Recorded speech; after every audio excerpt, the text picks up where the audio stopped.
ओम शांति। 16 जुलाई 2024 की साकार मुरली है। बाबा कहते मीठे बच्चे, ड्रामा की यथार्थ नॉलेज से ही तुम अचल अडोल और एकरस रह सकते हो। माया के तूफान तुम्हें हिला नहीं सकते। प्रश्न, देवताओं का मुख्य एक कौन सा गुण तुम बच्चों में सदा दिखाई देना चाहिए? उत्तर, हर्षित रहना। देवताओं को सदा मुस्कुराते हुए हर्षित दिखाते हैं। ऐसे तुम बच्चों को भी सदा हर्षित रहना है। कोई भी बात हो मुस्कुराते रहो। कभी भी उदासी या गुस्सा नहीं आना चाहिए। जैसे बाप तुम्हें राइट और रॉन्ग की समझानी देते हैं, कभी गुस्सा नहीं करते, उदास नहीं होते, ऐसे तुम बच्चों को भी उदास नहीं होना है। ओम शांति। बेहद के बच्चों को बेहद का बाप समझाते हैं। लौकिक बाप तो ऐसे नहीं कहेंगे। उनके तो करके 5-7 बच्चे होंगे। ये तो जो सभी आत्माएं हैं आपस में ब्रदर्स है, उन सबका जरूर बाप होगा। कहते भी है हम सब भाई भाई है, सब के लिए कहते हैं। जो भी आएंगे उनके लिए कहेंगे हम भाई भाई है। ड्रामा में तो सभी बांधे हुए हैं, जिसको कोई नहीं जानते।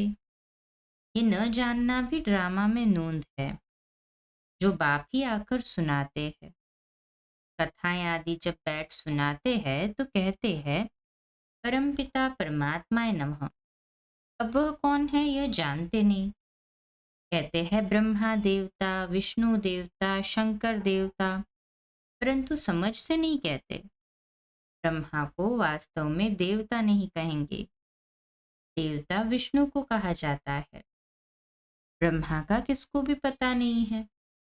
विष्णु देवता ठीक है, शंकर का तो कुछ भी पार्ट है नहीं, उनकी बायोग्राफी नहीं है। शिव बाबा की तो बायोग्राफी। वह आते ही है पतितों को पावन बनाने, नई दुनिया स्थापन करने। अभी एक आदि सनातन देवी देवता धर्म की स्थापना और सब धर्मों का विनाश होता है। सभी कहाँ जाते हैं? शांति धाम। शरीर तो सबके विनाश होने हैं। नई दुनिया में होंगे ही सिर्फ तुम। जो भी मुख्य धर्म है उनको तुम जानते हो, सबके तो नाम नहीं ले सकेंगे। छोटी छोटी टाल टालियां तो बहुत है। पहले है डीटिज्म, फिर इस्लामी। ये बातें सिवाय तुम बच्चों के और कोई की बुद्धि में नहीं। अभी वह आदि सनातन देवी देवता धर्म प्राय लोप है, इसलिए बैनियन ट्री का मिसाल देते हैं। सारा झाड़ खड़ा है, फाउंडेशन है नहीं। सबसे बड़ी आयु इस बैनियन ट्री की होती है। इसमें सबसे बड़ी आयु है और आदि सनातन देवी देवता धर्म की है। वह जब प्रायलोक हो तब तो बाप आकर कहे कि अभी एक धर्म की स्थापना और अनेक धर्मों का विनाश होना है, इसलिए त्रिमूर्ति भी बनाया है, परंतु अर्थ नहीं समझते। तुम बच्चे जानते हो ऊंचते ऊंच भगवान है, फिर ब्रह्मा विष्णु शंकर, फिर सृष्टि पर आते हैं तो देवी देवताओं के सिवाय और कोई धर्म है नहीं। भक्ति मार्ग की भी ड्रामा में नूंद है। पहले शिव की भक्ति करते, फिर देवताओं की। भारत की ही तो बात है। बाकी तो समझते हैं हमारा धर्म मठ पंथ कब स्थापन होता है। जैसे आर्य लोग कहते हैं हम बहुत पुराने हैं। वास्तव में सबसे पुराना तो है ही आदि सनातन देवी देवता धर्म। तुम जब झाड़ पर समझाते हो तो खुद भी समझ लेंगे कि हमारा धर्म फलाने समय पर आएगा। सबको जो अनादि अविनाशी पाठ मिला हुआ है सो बजाना है। इसमें कोई का दोष व भूल नहीं कह सकते हैं। ये तो सिर्फ समझाया जाता है पाप आत्मा क्यों बने हैं। मनुष्य कहेंगे हम बेहद के बाप के सब बच्चे हैं, फिर सब ब्रदर्स सतयुग में क्यों नहीं है? परंतु ड्रामा में पार्टी नहीं है। ये अनादि ड्रामा बना हुआ है, इसमें निश्चय रखो और कोई बात बोलो नहीं। चक्र भी दिखाया है कैसे ये फिरता है। कल्प वृक्ष का भी चित्र है, परंतु ये कोई जानते नहीं कि इनकी आयु कितनी है।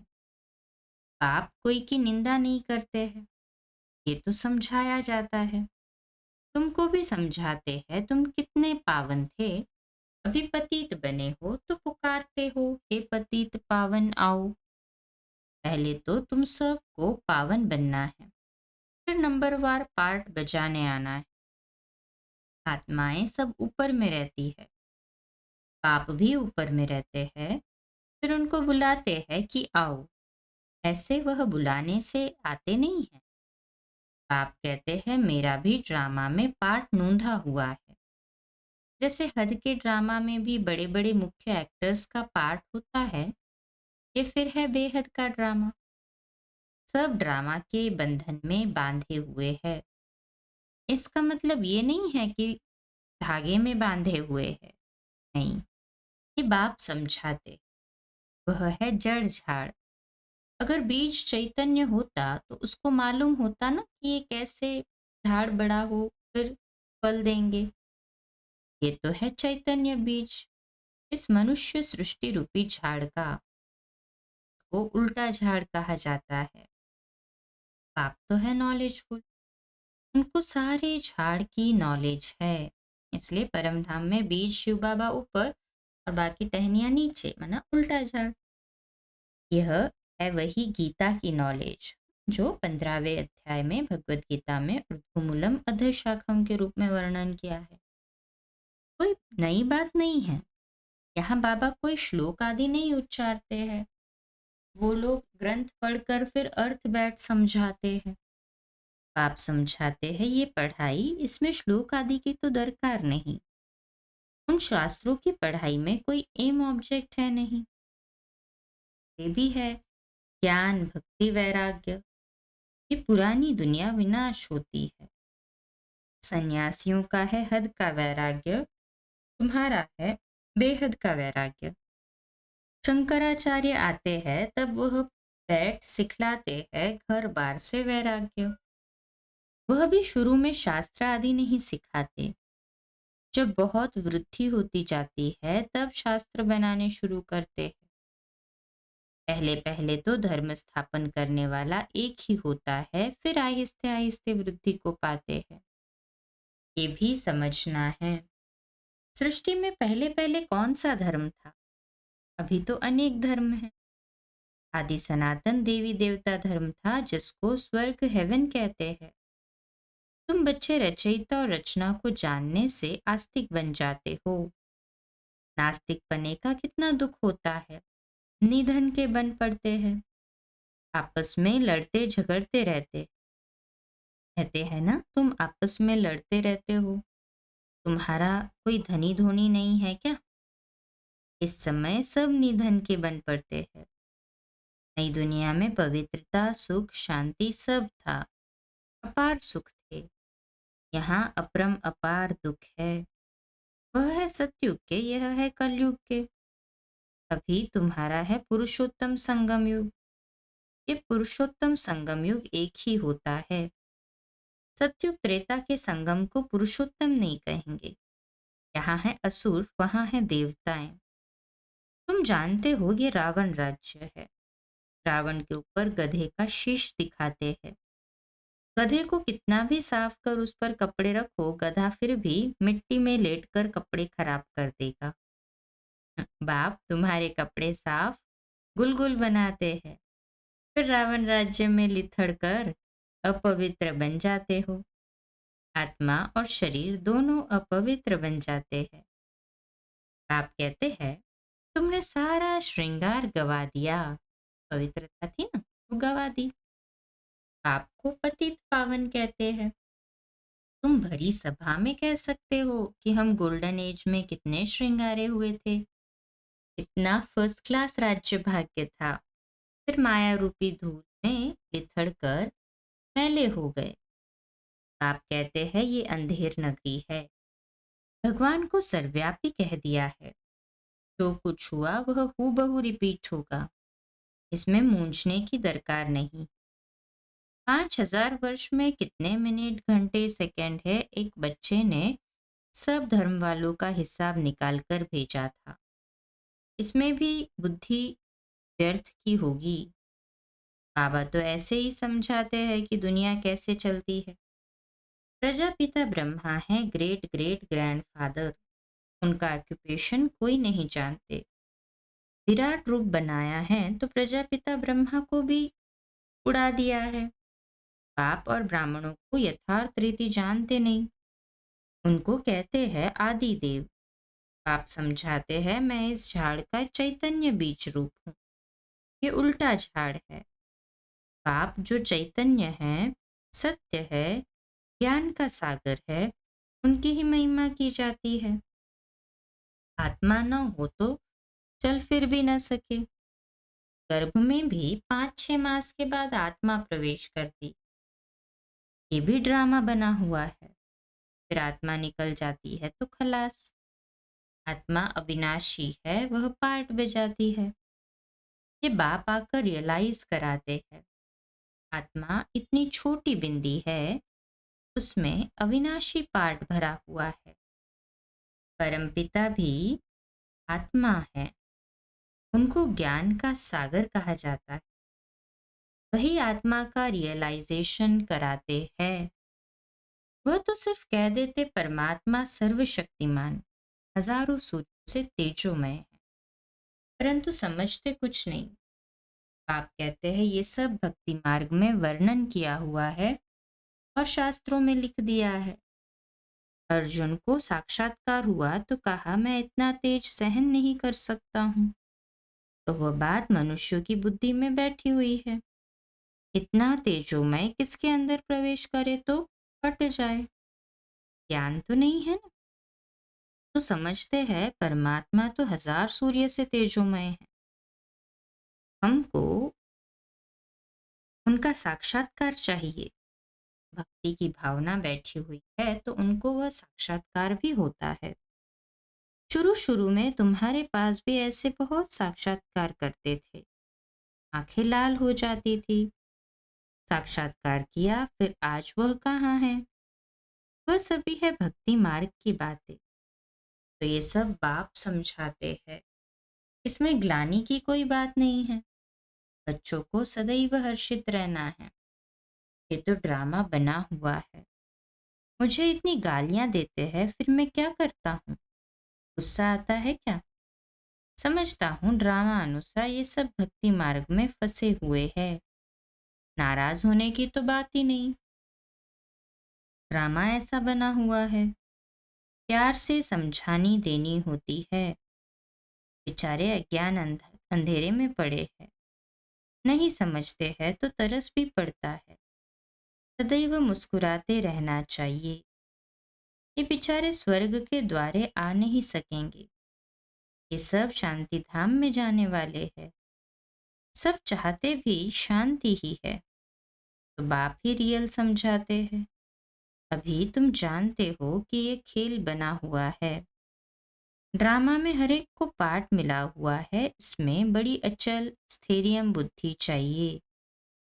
जब तक अचल अडोल एकरस अवस्था नहीं, तब तक पुरुषार्थ कैसे करेंगे? कुछ भी हो, भूल भल तूफान आए, परंतु स्थैर्यम रहना है। माया के तूफान तो ढेर आएंगे और पिछाड़ी तक आएंगे।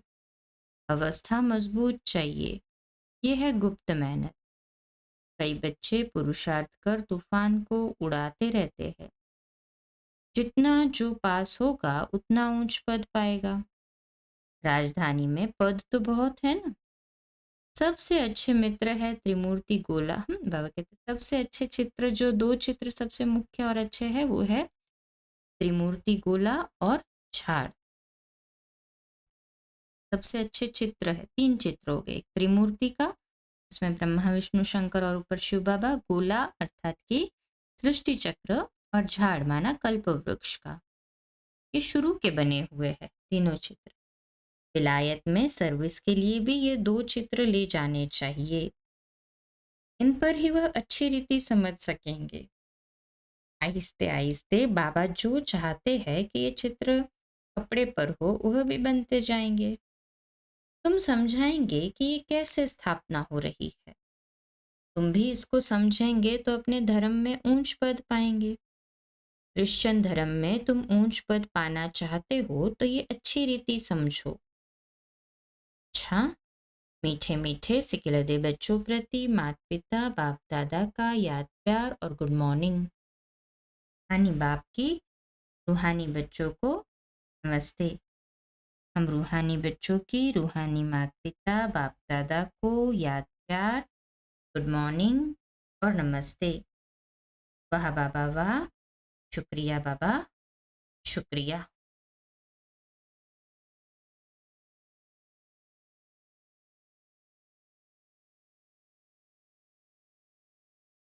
आज की मुद्रा में धारणा के लिए मुख्य सार है।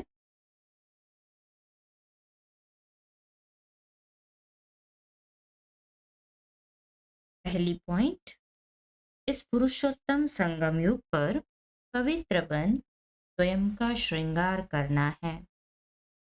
कभी भी माया की धूल में लिथड़ कर श्रृंगार बिगाड़ना नहीं है। दूसरी पॉइंट, इस ड्रामा को यथार्थ रीति समझकर अपनी अवस्था अचल अडोल स्थैर्यम बनानी है। कभी भी मूंझना नहीं, सदैव हर्षित रहना है।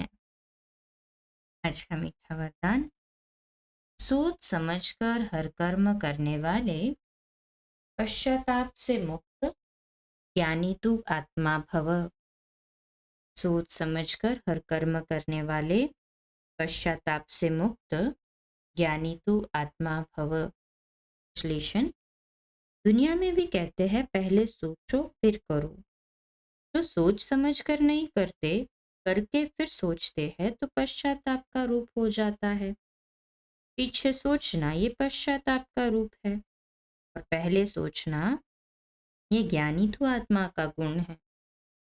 द्वापर कलयुग में तो अनेक प्रकार के पश्चाताप ही करते रहे, लेकिन अब संगम पर ऐसा सोच समझ कर संकल्प व कर्म करो जो कभी मन में भी एक सेकंड भी पश्चाताप न हो, तब कहेंगे ज्ञानी तू आत्मा।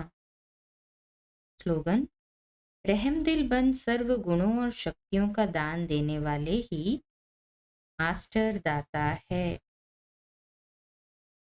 आज का व्यक्त इशारा, परोपकार की भावना रख हर आत्मा के गुणों को ही देखो। किसी की भी कमजोरी व अवगुण को देखते भी अपनी शुभ भावना से, सहयोग की कामना से उस आत्मा को भी गुणवान बनाने की शक्ति का दान करो।